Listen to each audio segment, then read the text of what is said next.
Good morning, this is Rashad Mitchell coming to you live from my YouTube channel as I continue my part series, The Week That Was College Football History Review, the 1983 college football season, October 22nd, 1983. It's on the docket for week 8. This is week 8. Let's get into it. We're going to start with Penn State upsetting number 4 West Virginia 41-23. Penn State showed that it was in no way ready to hand over mantle as best team in the East. Its quarterback Doug Strange was red hot out of the gate. He hit 11 passes in a row, including 2 touchdowns as Nittany Lions built a 21-10 lead after 3 possessions. Sacked twice and harried all day, quarterback Jeff Hostetler still brought Mountaineers to within 21-17 on 2-yard scoring pass to tailback Pat Randolph. Penn State distanced itself again with a 57-yard punt return for a touchdown by exciting wide receiver Kevin Ball. Next, Georgia, the number 7 team in the country. They beat Kentucky by a score of 47-21. And winning its 22nd SEC contest, Georgia exploded for 23 points in third quarter. 37 points over a 15-minute span of second half to erase a 14-10 halftime deficit. Most spectacular touchdown was a 53-yard punt from quarterback John Lassiter to wide receiver Jimmy Hockaday. Kentucky contributed to its own downfall with 3 fumbles and interception during disastrous third quarter.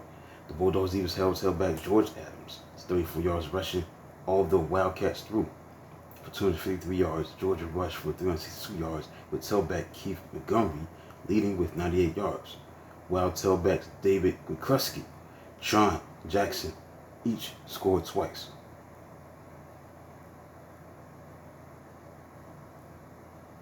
Next, we had a big matchup between 2 top 12 teams, number 10 Michigan against number 12 Iowa, where number 10 Michigan beat number 12 Iowa 16-13. Now, after years of backup work, senior walk-on kicker Bob Bergeron earned Michigan scholarship with a 45-yard field goal with 8 seconds left.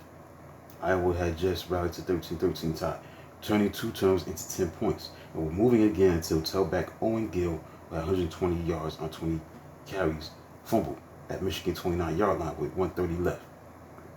Wolverines linebacker Rodney Lyles recovered, set up winning 43-yard drive. Michigan defense sparkled, holding Hawkeye star quarterback Chuck Long to 91 yards passing and no touchdowns.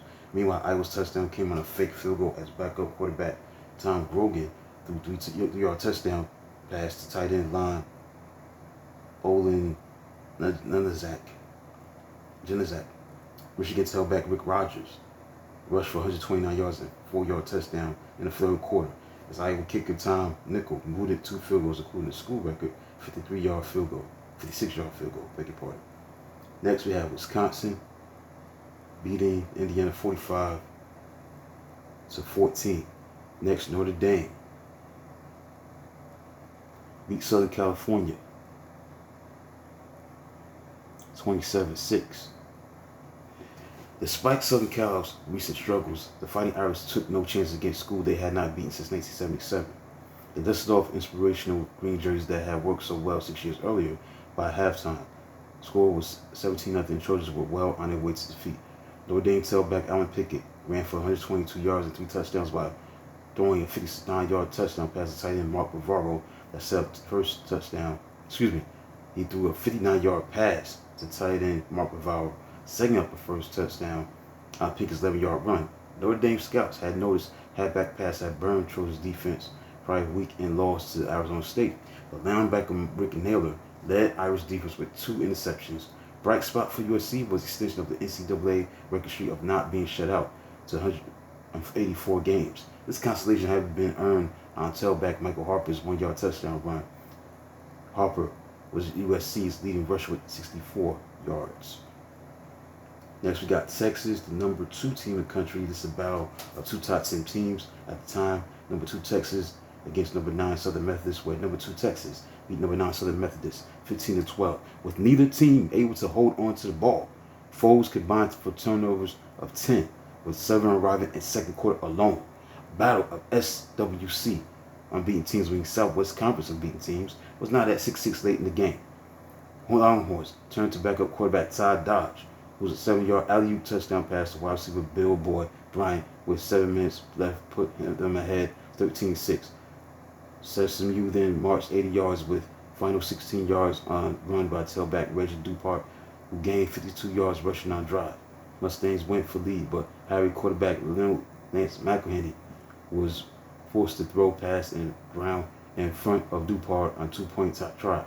SMU got ball back, but Texas defensive end Ed Williams sacked McElhenney for safety. Mustangs held to only 8 first downs by Mighty Horns defense. Lost 21-game unbeaten streak. Next we got Washington State. They beat Arizona State, the number 13 team in the country, 31-21. Now down 21-17 at halftime. The Cougars turned to fullback Kerry Porter, 132 yards and 19 carries to deliver upset of unbeaten Sun Devils. Porter capped a 69-yard drive with 2-yard run for a touchdown as Washington State took the lead for good.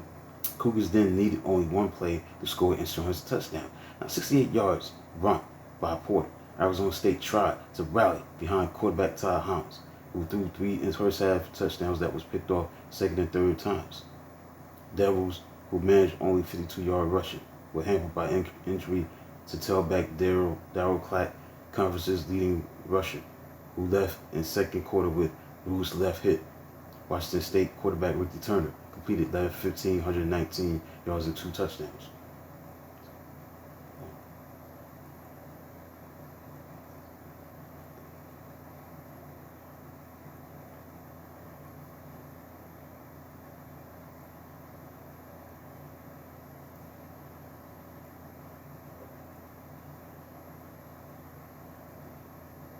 Stanford defeated number 19 Arizona 31-22. Heralded freshman quarterback John Pay arrived, rallying Cardinal from 10-point deficit to snap loser streak. Pay threw 3 touchdowns with 2 to wide receiver Emil Harry, who had 179 yards receiving, 10 catches on passes of 35 and 27 yards, second proving to be game winner.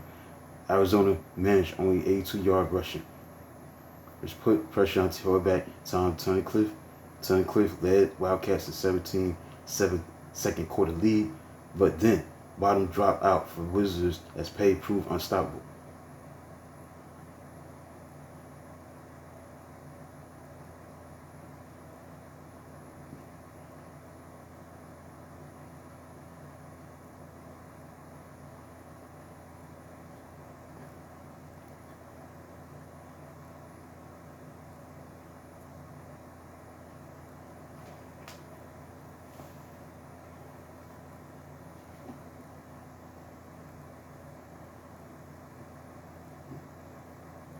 That concludes week 8.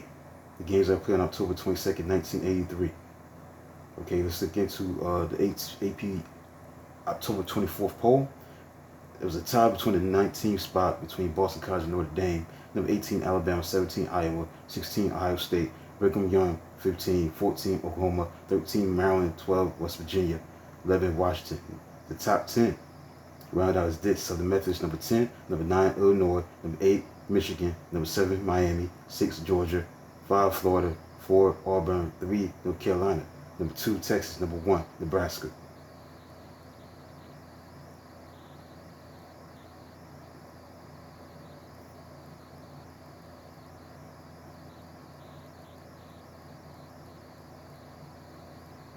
So that concludes look at College Football History Review, the 1983 College Football season for week number 8, October 22nd, 1983. Please like, subscribe, and comment on the channel. Do video to Smack 2 tomorrow. Until then, talk to you soon.